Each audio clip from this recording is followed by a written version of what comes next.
Hey there, this is Veronica with Oh Happy Plants, and today we are coming to you from my lovely backyard. Just moved in, about to start building a fence, and making plant tutorials because this is where the light is the best. Because this house, it was built in the 60s, and apparently they used a lot of lamps back then. It doesn't have very much light at all, and the windows are kind of crazy as far as where they're placed and where the light comes in, and all the woods around really cuts down on the light, but it's still more than my last place. So today we are going to set this lovely little plant up with a better system for going longer between waterings. And one key thing to take note of with your vining plants or even your taller plants, the more plant material, and we're talking ridiculous length here, the more plant you have supported by a single pot, the more frequently you're going to have to water. You know, like this plant, when it was this long, was drinking a lot less than this plant as it is now. It's like, I don't know, 5 feet long or some ridiculousness.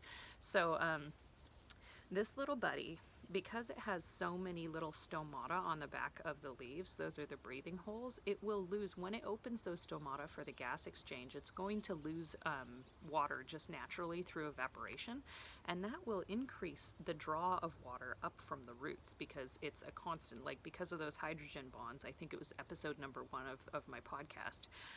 It's a constant draw through the plant from the roots all the way up, and then it loses it through evaporation, or the plant will actually use the water molecules by taking the hydrogen off and releasing the oxygen. And anyway, so once again, plant is going to use more water the longer it is, the more foliage it's supporting, the more water it's going to use. And I want to keep it in this 6-inch pot because I like the way it looks, and also it just fits on my bookshelves better. And so what we're going to do is use these capillary wicks. And cap wicks are really fabulous. They are a synthetic material, which I think I've mentioned in my podcast I don't really like. I would prefer to use something like wool felt, but wool is going to break down, and so I don't have a good solution for this yet. What I do know is that with one of these, you can take it and like soak it in bleach or peroxide. If you do use bleach, just rinse it off really well afterwards, and then reuse this sucker for as long as it lasts. And they last a long, long time. I've used a single one of these like in the bottom of a tray with a plant for, I don't know, 6 years, and it was fine. You know, they get a little gunky, but they're fine, you know, and then you take it out, you wash it off, you reuse it. There's no breakdown or anything like that. So so what we're going to do with this, the first step is to go out into your yard and gather up a couple of rocks. So you're going to need a saucer, a deep saucer like this, and you're going to need a couple rocks that are about the same height. And you lay those in your saucer, and I was not able to find rocks that were exactly the same height, so my plant is going to be a little crooked, but you're going to see it holds it up. So this area right here is what we fill with water, and then these capillary wicks we're going to take and poke up into the plant, and they will drape down into the water and draw water up into the soil from that reservoir. So you don't have the pot sitting in the water, you have the capillary wick in the water, and then it draws it up into the soil. And so we need one other tool too. We need something like a chopstick or a pencil or something to really gently make a hole through the roots, so we're not damaging roots very much at all. We want to not jab it in there. That would be violent and rude. It would disturb its little intestine system in there, its roots. And we just want to gently make a hole in there, and then we'll poke the wick up into that hole after we've made it. Then, okay, sorry, one more thing. The wick is going to, we're going to need to put it about 2/3 to 3/4 of the way up into the soil. So if you have a 6-inch pot, I like to use about 1 foot of wicking, because then a lot of it drapes down, and you want enough of it like draping into the saucer that it will actively absorb water, and so it touches the very bottom of the saucer, no matter how deep it is.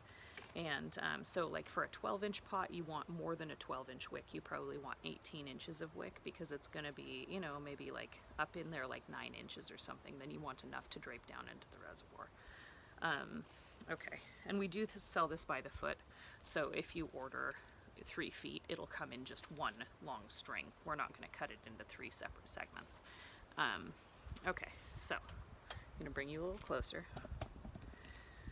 And what you want to do is find one of the grow holes up in the pot and just kind of like make a little circular motion and just kind of wiggle this up in there until you can tell that you've made a nice spot for that wick to go into.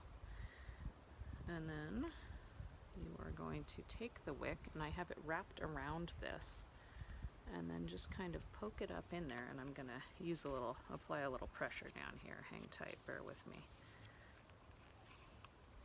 Come on, little friend. It's kind of hard to get it through at first. There we go. So there, I have it up in there, and I'm just gonna push it up. Get out of the way, little planty. Push it up in the soil. And you see the soil rising up a little at the top. Just settle that back in there, and you've got your wick. And for a 6-inch plant, I like to use 2 wicks just to spread it out a bit. And this plant has so many roots coming out the bottom that it's hard to find out where I can even put it in. Gosh, little friend, you're crazy. Maybe I'll put it right through here. Okay, I'm making another hole. Now you want to be really careful to not break roots, because broken roots can lead to root infections. And that's why I recommend repotting as a last course of action instead of like checking on your plant's roots whenever you even like feel the need. Like whenever you want to see what's going on in there, or you think there's something going on, like uprooting your entire plant can just break the roots like crazy. So I recommend not doing that. So here we go. This is our final product, and honestly we could use about like only let like this much drape down. That would be fine. If we wanted to use less, I just happen to have these lengths on hand. And then what you'll do is you'll fill this up with water to the top of the rock line, and then like you can even have bigger rocks in there if you want. And then you just want to settle it down in there, and that will just suck right up into the soil. And now you have a plant where you can top water it. Oh, you're tippy. Maybe add a couple more rocks, or make sure yours are even. You can top water it and then also fill the saucer, and then it'll use whatever water is in the soil, and then it will start drawing it up. So then you can go like 2 or 3 times as long between waterings. And we actually do have risers. They're like a cross brace that you can put in here. It's a very stable sort of a thing. Like you can use rocks, and I totally recommend it, because yay for using natural materials you can just throw outside afterwards. But if you want something more stable, again, it's reusable. It is plastic. I hate that part. But if you want those, we do have those available as well, and I'll be putting them on the website soon too. So I hope this has helped. This little guy is certainly going to be happier, because he is not going to be missed on like his necessary watering day, because he's drinking so much water lately. So he is going to be super happy back on my normal lazy watering schedule. So I hope this has helped. Let me know if you have any questions. If you have any ideas for like podcasts or videos that you want to see from me, or even just have questions about your own plants, feel free to reach out. Oh Happy Plants on Facebook. Instagram doesn't reliably notify me when I have messages, so that's not an ideal place to send a message, though I do try to check it at least weekly, but it doesn't notify me all the time, so that's weird. Or hello@ohhappyplants.com, that's great too. So happy planting, enjoy guys, and have a good vacation. I hope you're taking one this year. Bye.